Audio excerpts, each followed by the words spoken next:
బతుకమ్మ చీరలు ఎందుకు ఇవ్వలేదు మీరు అంటే ఏం చెప్తారు? ఇస్తాం. బతుకమ్మ చీరలు ఈ మన చేనేత కార్మికుల దగ్గర నుంచి రాలేదు, వాళ్ళకి అప్పచెప్పిన వాళ్ళకి కూడా ఉపాధి కావాలని దసరాకి ఇవ్వాలనుకున్నాం.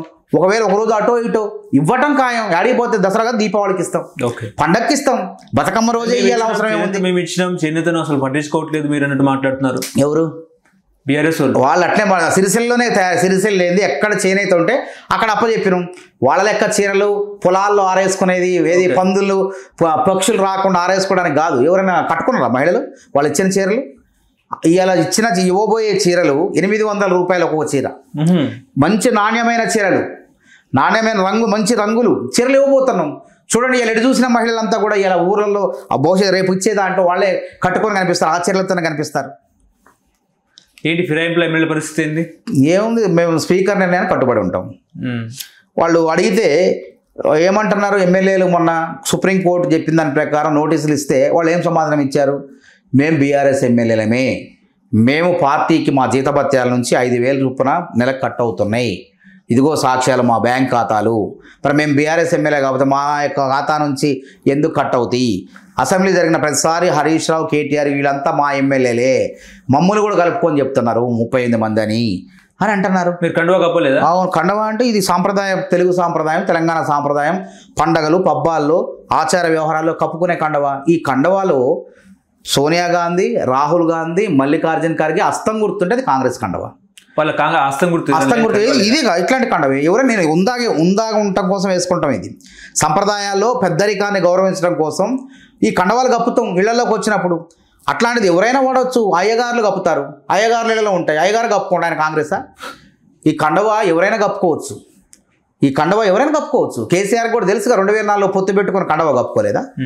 అది ఎందుకు కప్పుకోవడంటే తెలుగుదేశం కండవా అంటే పసుపు, ఇంట్లో పసుపు వాడుతున్నాం కదా అని చెప్పి తెలుగుదేశం రంగు అది మనం వాడకూడదంటే అర్థం ఉంది? దానికి ఏమన్నా పద్దం ఉందా? పచ్చ రంగు ఎంఐఎం అని చెప్పి ఇంట్లో పచ్చనే వస్తువులు ఏదైనా కూరగాయలు ఉంటే పచ్చ రంగులో ఉన్నాయి ఎంఐఎం వదిలేస్తామా?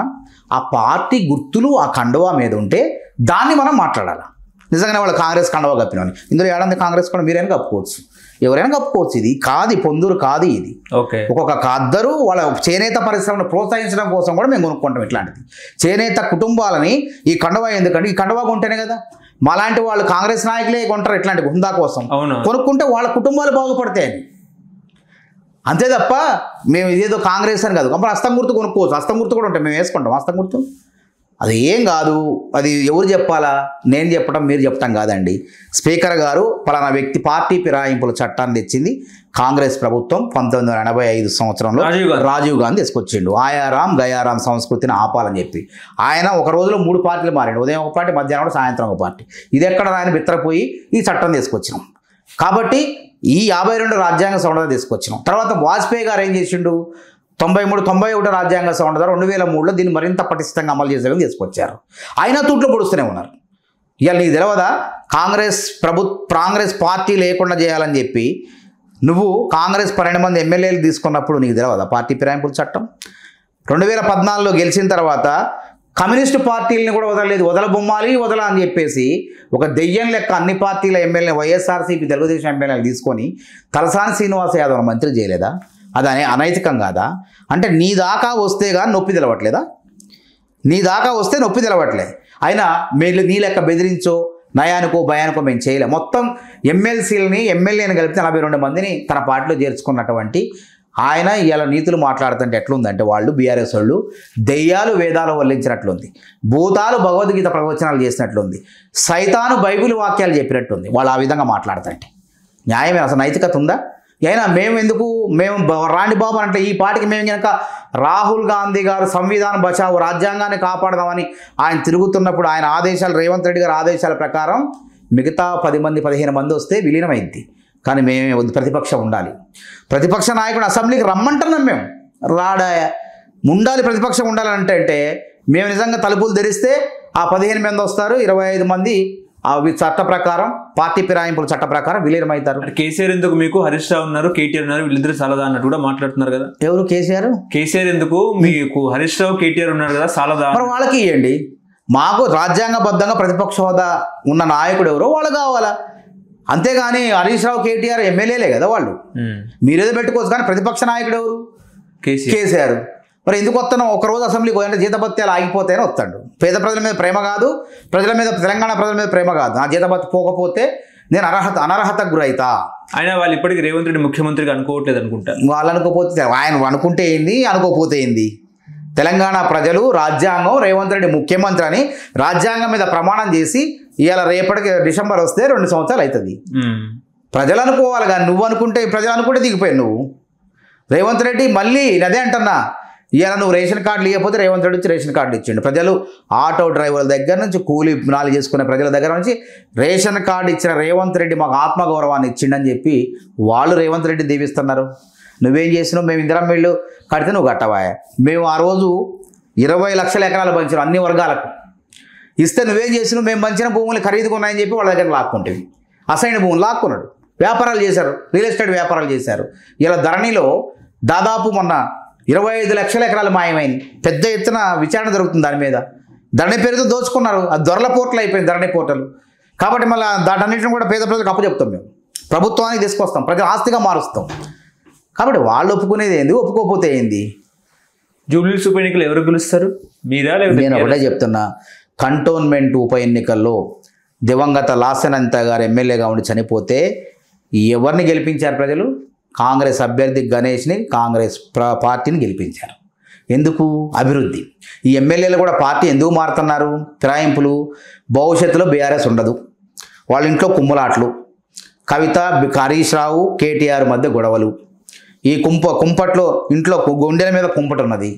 కాబట్టి ఇది చల్లారదు. ఇందులో ఉంటే మనకు భవిష్యత్తు ఉండదు. రేవంత్ రెడ్డి అభివృద్ధి చేస్తాడు. ఇంటింటికి 10కి పైగా సంక్షేమ పథకాలు. ఇక పక్కా 10 ఏళ్ళు రేవంత్ సర్కార్ అని చెప్పి ప్రజలు దీవిస్తున్నారు. రేపు మళ్ళీ ఒకసారి మనం ఎమ్మెల్యే కావాలంటే ఆ పార్టీలో ఉండలేము. కాంగ్రెస్లోకి వస్తేనే మళ్ళీ మనకు భవిష్యత్తు ఉంటుందని చెప్పి వాళ్ళు వస్తున్నారు. కాబట్టి ఇక్కడ మేము చెప్పేది ఏంటంటే ఒకటే, మాకు ఎన్నిక ఏదైనా గెలుపు కాంగ్రెస్దే. ఓకే. హైదరాబాద్ సొమ్ముని మొత్తం బీహార్కి తరలిస్తున్నట్టుగా నిజమేనా? హైదరాబాద్ సొమ్ముని, తెలంగాణ సొమ్ముని మొత్తం కాంగ్రెస్ వాళ్ళు బీహార్కి ఏం తరలిస్తారు? అవసరం ఏముంది? రేపు ఎన్నికలు ఉన్నాయి అక్కడ. ఎక్కడ బీహార్ అవసరం పట్టుకోమని ఎక్కడ ఇప్పుడు ఎట్లా తరలించినాము? ఇది కూడా గ్రూప్ 1లో 3 కోట్లు అన్నట్టే ఉంటుంది కథ. ఎక్కడ తరలించినామో, ఎప్పుడు తరలించినామో చూపియాలి, ఆధారాలతో మాట్లాడాలి. ఇక్కడ వంచారు. కాళేశ్వరం దోచుకున్నది మొత్తం కళ్ళ ముందు 100 కోట్ల విమానం వచ్చింది. కరెంటు బిల్లు కట్టలేని కార్యాలయానికి అదే ఆ పార్టీ ఆఫీసులో తొలివేలు మన నమస్తే తెలంగాణ పేపర్ వచ్చింది. వాళ్ళకి కరెంటు బిల్లు కట్టలేని దుస్థితి ఆ రోజు బీఆర్ఎస్కి. ఇవాళ నమస్తే తెలంగాణ, ఇంగ్లీష్ టుడే, తర్వాత టీ న్యూస్, తర్వాత 100 కోట్ల విమానం, ఫామ్ హౌస్లు, ఇవన్నీ ప్రజలు చూపిస్తాం కదా. ఇవన్నీ ఆధారాలు. నువ్వు ఆధారాలు చూపి ఢిల్లీ, బీహార్కి పంపిస్తున్నామని చూపి. ఇలా బీహార్లో గెలిచేందుకు ఇలా దేశానికి తెలంగాణ ఆదర్శమైంది. రాహుల్ గాంధీ గారు తెలంగాణ గురించి చెప్తాడు. రేవంత్ రెడ్డి కృషిని అభినందిస్తాడు.